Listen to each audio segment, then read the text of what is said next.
Some few escaped, but the reawakened roamed the caves, hunting us down, hoping to capture us for the Skull Sorcerer Gulch to Kai and Zane. Hello, I'm Sensei Darkmaster, and welcome back to the lore of Ninjago.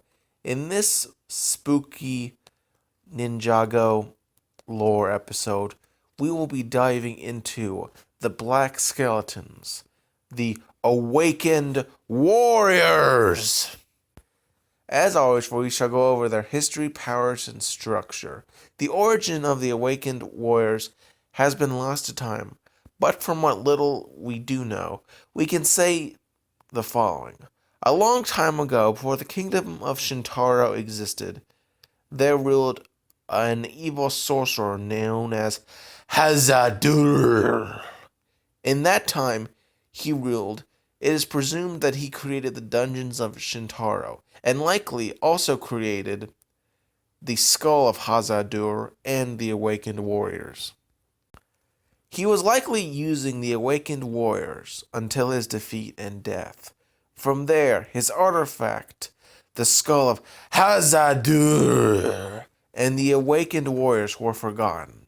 That is, until Vangelis ordered the Lowly, a group of adventurers inspired by D&D, to retrieve it. Using its power, he resurrected the Awakened Warriors and used them to enslave the geckos and munces, both indigenous people of the caves. The Awakened Warrior forced them to mine Vengestone, with which the city of Shintaro built its wealth upon. They existed until the ninja returned and defeated the Skull Sorcerer, destroying the skull of Hazadur, leaving the Awakened Warriors utterly decimated, if not totally extinct.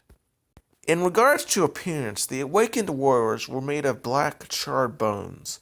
When resurrected with the power of the skull of Hazadur, they possessed green eyes, filled with dread undeath life. When defeated, the light disappeared from them. They also wore helmets reminiscent of Garbon's old underworld helmet. In regards to abilities and weapons, they are depicted as wielding silver katanas and spears tipped with Vengestone that could weaken elemental powers.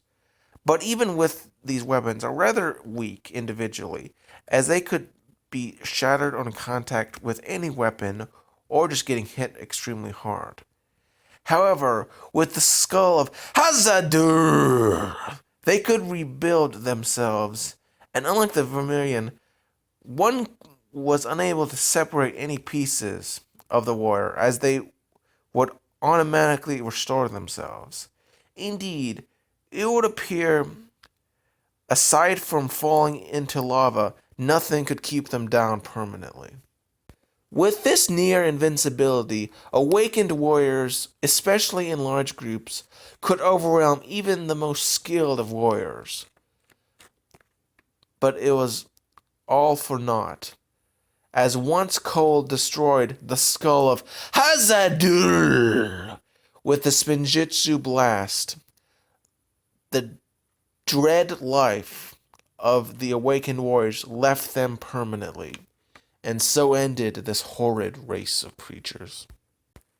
From these warriors, we learn the flimsy foundations fortified from faulty faith in fallacious magic, and how in the end power, especially for magic, is but an illusion.